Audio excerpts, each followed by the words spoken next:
지금부터는 연말 특별사면 얘기를 해보겠습니다. 대상자 선정을 위한 법무부의 사면심사위가 23일에 열릴 예정인데요. 가장 확실해 보이는 건 역시 이명박 전 대통령입니다. 일단 이분 여태까지 따져보니까 아직 2년도 형을 살지 않으셨더라고요. 그리고 벌금도 추징금은 다 완납을 하셨습니다. 추징금을 내지 않으면 이제 사면 문제가 좀 걸릴 거로 판단하셨던지 모르겠습니다만 벌금은 82억 원을 내지 않은 상태에서 지금 멈춰 있는 것 한 40억 정도를 지금 낸 것이고요. 28일에 만료가 되는데 형 집행 정치를 더 이상 연장하지 않은 것으로 나름의 뭐라 할까요? 배수의 진을 친 상태라고 봐야 되겠죠. 그리고 사실 대통령이 후보 시절이던 작년에 연합뉴스와 인터뷰를 통해서도 나는 꼭 박근혜 대통령과 이명박 대통령에 대해서는 여론의 반대가 있더라도 사면을 하겠다는 입장을 밝혔기 때문에 이번 사면은 좀 뭐 그냥 집행이 되지 않겠나 생각을 하는데 글쎄 저는 이명박 대통령 사면 이야기가 나오면 대통령께서도 좀 지금까지 했던 문제에 대한 과오에 대한 사과 그리고 벌금에 대한 완납 이런 기본적인 조치들을 좀 취해 주셨으면 좋겠다는 바람이 있습니다. 예. 자, 대통령의 사면 대상에 이명박 전 대통령 들어가는 거 거의 확실하다고 천하람 변호사도 네, 저는 보십니까? 당연히 확실하다고 생각하고요. 이게 대통령의 약속이기도 하고 사실 인수위 기간 동안에도 문재인 대통령에게 요청하기도 했던 사항이거든요. 네. 그래서 많은 분들이 지난번에 광복절에 특사를 하지 않겠나 이렇게 했었는데 그때 당시에는 지지율이 좀 심각하게 떨어지는 그런 상황이었습니다. 그러다 보니까 이 상황에서 이명박 전 대통령 사면까지는 할 수 없다라고 판단했던 걸로 보이고요. 이번에는 지지율도 상대적으로는 상승 곡선을 그리고 있고 안정적인 상황이니까 뭐 본인이 경선 때부터 약속했던 걸 지킨다 이런 관점에서 사면할 걸로 보입니다. 예. 정치권 안팎에서 이명박 전 대통령 사면이 거론되는 것과 관련해서 이재명 대표는 가장 불공정하고 몰상식한 결정이 될 것이라고 비판했는데요. 자, 이재명 대표의 발언 직접 듣고 오시겠습니다. 윤석열 정부가 주문처럼 내고 있는 공정과 상식, 대체 그 기준이 뭡니까? MB를 사면하겠다고 하는데 어떤 기준에 의한 것이고 그것이 왜 공정한 것이고 그것이 왜 상식입니까? 우리가 보기에는 가장 불공정하고 가장 몰상식한 결정이 될 것입니다. 네. 자, 이명박 전 대통령 사면은 윤석열 대통령이 강조하는 공정과 상식에 부합하지 않는다 이런 지적을 하는 이야기 듣고 오셨는데 어떻게 보십니까? 그러니까 정치적인 이유로 이분이 감옥에 가신 게 아니지 않습니까? 돈을 횡령을 하고 기업의 돈을 가져다 쓰고 변호사비를 대신 내게 하고 경제사범이란 말이죠. 그리고 이 문제에 대해서 지금까지 이런 방구 사과가 있었느냐 그런 것도 없었습니다. 그러면 도대체 지금 이명박 대통령을 사면한 것 특히나 국민 여론을 봐도 마찬가지죠.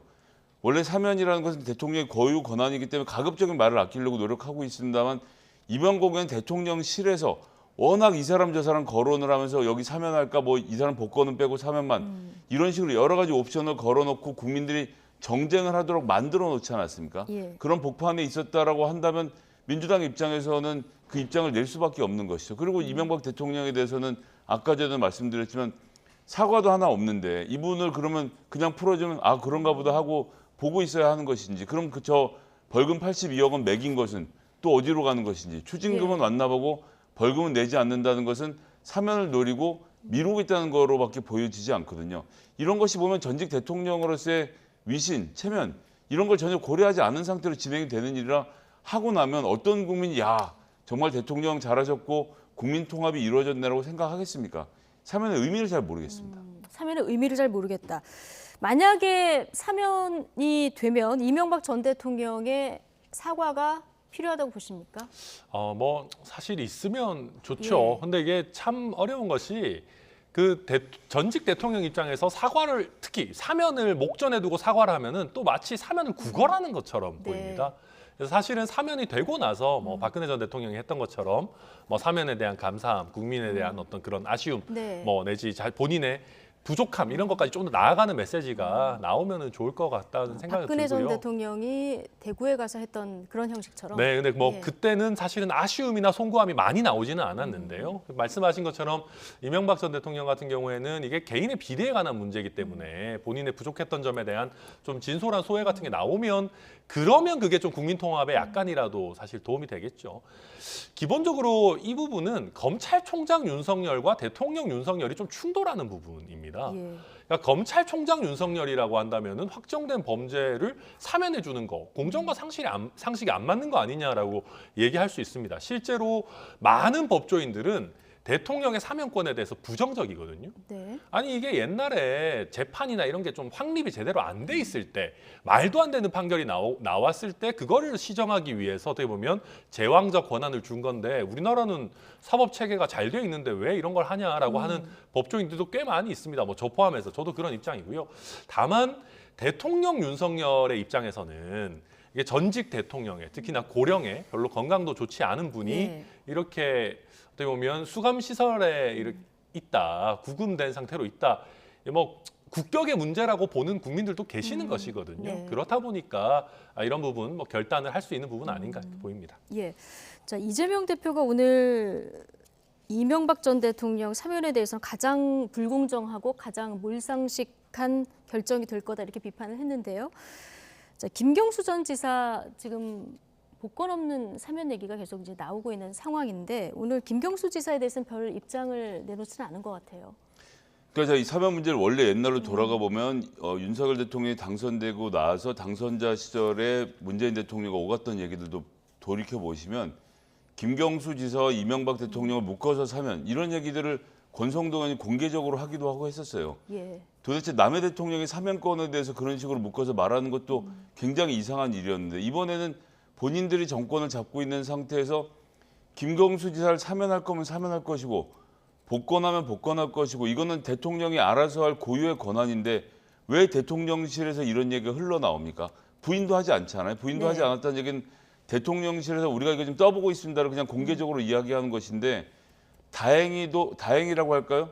지금 김경수 지사가 나는 가석방을 원하지 않습니다라는 가석방 불원서를 이 모든 논쟁이 벌어지기 전인 12월 7일에 이미 제출한 예, 상태였던 조금 전에 것이고 저희가 이제 화면에서 네. 계속 보여드렸는데요. 가석방 불원서를 그래서 이걸 공개했죠. 내놨기에 망정이지 이런 게 없었으면 김경수 지사가 마치 가석방을 바라고 사면을 바라는 사람인 것처럼 대통령실에서 몰아가려고 했다가 그건 실패를 한 거죠. 예. 그러니까 지금 대통령실 입장에선 이 사면이란 카드를 들고 야권에 있는 인사들을 모욕 주기만 하고 있는 것 같아요.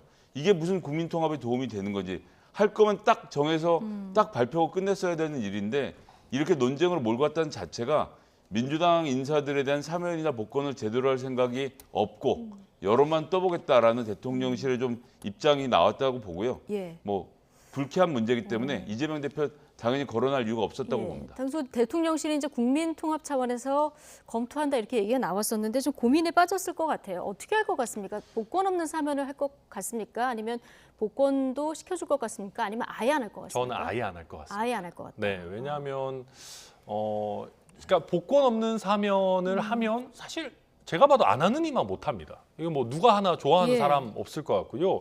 그냥 하면 하고 말면 마는 거지 좀 애매하게 가는 거라 가지고 안 좋고요. 근데 이제 그렇다고 해서 복권까지 해서 다 사면을 해주자니 명분이 없어요. 아니 본인도 별로 안 원한다. 나는 협상 칩이 되고 싶지 않다라고 하는 마당에 그래도 우리가 해줄 테니까 당신은 받으세요.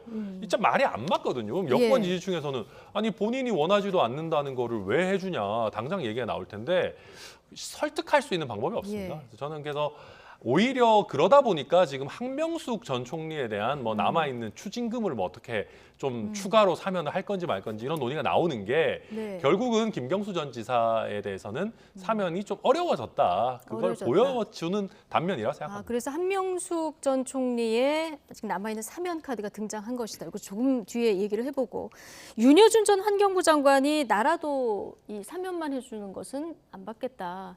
이건 베풀려면 확실하게 베풀어라 이런 조언을 했는데 이런 조언 듣고 대통령실이 그래도 복권과 함께 사면까지 다 하는 이런 시나리오는 생각해 볼 수 없을까요? 제가 곰곰이 궁리해 봤는데요. 네. 가장 모욕적인 방법은 가석방을 그냥 하는 겁니다.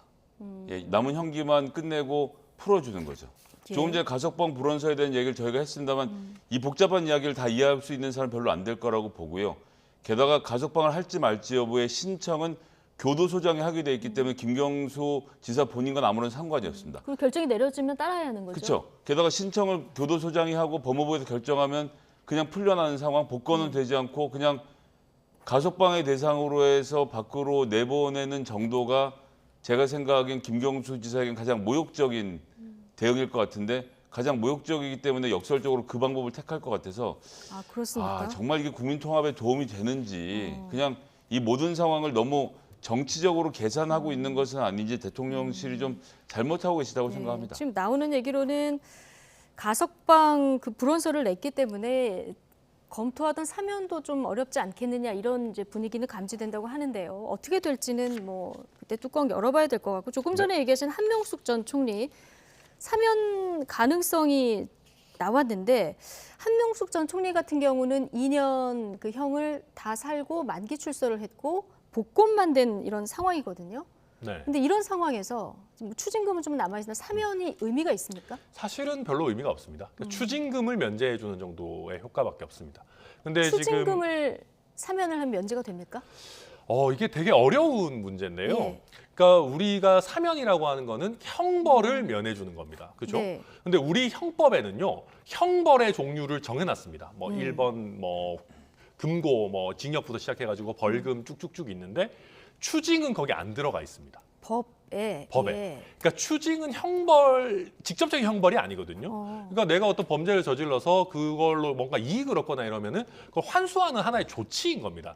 형벌 그 자체라기보다는. 예. 그러다 보니까 지금까지 학계에서도 그렇고 사실 대법원도 그렇고 추징은 그냥 자동으로 사면되는 건 아니다. 그러니까 사면이 된다고 해도 형벌이 없어지는 거지 추징까지는 없어지는 건 아니다라고 그러면 해석을 사면을 해왔습니다. 해줘도 벌금은 없어지지만 네. 추징금은 남아 있고. 그렇죠. 그러다 보니까 사실 우리 뭐 전두환 같은 경우에도 보면 뭐 사면 됐지 않습니까? 근데 추징금 걷어야 되는데 계속 돈이 없다느니 뭐 해가지고 또 찔끔 걷고 뭐 이런 것들이 문제가 되는 것이 예. 추징금에 대해서는 우리가 사면을 못하는 걸로 해석을 해왔거든요. 네. 그런데 이게 이제 약간 학술적으로 갑니다만은 추징이 결국은 몰수랑 비슷해요. 네. 근데 웃긴 거는 몰수는 또 형벌이거든요. 그렇죠. 뭐 복잡해요. 그래가지고 이제 몰수는 사면해 줄 수 있으니까 이거를 좀 확장 해석해가지고 추징도 우리가 사면할 수 있는 걸로 좀 넓혀보자라고 하는 논의가 일부 있습니다. 논의가 그리고 일부 있다. 그리고 말씀드렸지만 사면 같은 경우는 대통령의 재량이 굉장히 큰 분야입니다. 그래서 만약에 대통령이 결단을 해서 우리 앞으로는 그러면 추징도 사면할 수 있도록 바꿉시다라고 하면 이거를 완전히 터무니없다라고 할 수는 없는 것이거든요. 그럼 대통령이 한명숙 전 총리에 대해서 이 추징금도 사면 대상에 넣어서 해줄 수 있는 길이 아주 없지는 않은 겁니까? 그게 해석의 영역으로 있는 겁니다. 다만 이게 예. 굉장히 부담스러운 영역이죠. 왜 그러냐면 지금까지 없었기 때문에. 네, 지금까지는 추징은 다 내야 되는 걸로 박근혜 전 봤기 때문에. 대통령도 이명박 전 대통령도 추징금은 다 냈죠. 그렇죠. 그리고 심지어는 어떻게 저희가 했냐면은 예. 추징금을 내야 사면해 주는 것처럼 제도를 운영해 왔습니다. 예. 그래서 이번에 보면 박근혜 대통령도 그렇고 이명박 대통령도 그렇고 벌금은 남겨놔도 추징금은 미리 먼저 다 내잖아요. 그런 식으로 우리가 제도를 운영해 왔는데 하루아침에 네. 갑자기 추징금 안 내도 사면해 줄게를 넘어서서 추징금까지 사면해 줄게로 가는 예. 거는 굉장히 급격한 변화거든요. 예. 그래서 한명숙 총리 카드를 지금 거론을 하고 있지만 이게 쉽지는 않다. 저는 그렇게 보입니다. 이 사면 대상일 때 벌금과 추징금이 어떻게 되는지 이 굉장히 헷갈려서 저희도 들어오기 전에 계속 찾아보다 들어왔는데 좀 명확하게 정리를 해주셨어요. 이명박 전 대통령 같은 경우는 지금 추징금은 다 완납을 했고요. 벌금이 한 82억 정도 남아있는데 이거는 그럼 면제가 되겠군요. 그렇죠. 이제 이번에 원래 벌금이 한 120억 좀 넘게 나왔었는데 40억은 냈고 예. 언제부턴가 사면 얘기가 나와서 그랬는지 어쩐지 모르겠지만 추징금 먼저 내고 그다음에 벌금 40억 내고는 딱 멈춘 상태로 지금 기다리고 있던 중이었고 네. 이번에 사면이 되면 벌금은 그냥 바로 사면이 되기 때문에 예, 0으로 돌아가는 상태가 되고 여기에 카운터파트로 원래는 김경수 지사를 생각했다가 네. 한명수 총리 이야기가 나오는 것 같기도 하고 아니면 이 문제도 역시 마찬가지로 한명수 총리 얘기를 괜히 꺼내서 추징금을 내지 않은 한명숙 총리라는 정치인에 대한 이야기를 자꾸 인구에 회자시키려는 것은 아닌지 이런 또 우려와 걱정이 있는 것이죠. 그렇군요. 어쨌든 뭐 결정이 되면은 27일 국무회의에서 의결되면은 그럼 28일 자정에 사면이 시행되는 겁니까? 네, 그렇습니다. 물론 기준 시점은 28일로 할 수도 있고 뭐 31일이나 1월 1일을 기준 시점으로 할 수도 있다 얘기는 나오는데요. 지금 이명박 전 대통령의 형집행정지가 사실 28일이지 예. 않습니까? 그때 맞춰서 하지 않을까 그렇게 관측이 되고 있습니다. 알겠습니다. 자, 오늘 나이트 포커스는 여기까지 하겠습니다. 천하람 국민의힘 전남 순천갑 당협위원장 그리고 김성회 정치연구소 싱크와이 소장 오늘 두 분과 함께했습니다. 고맙습니다.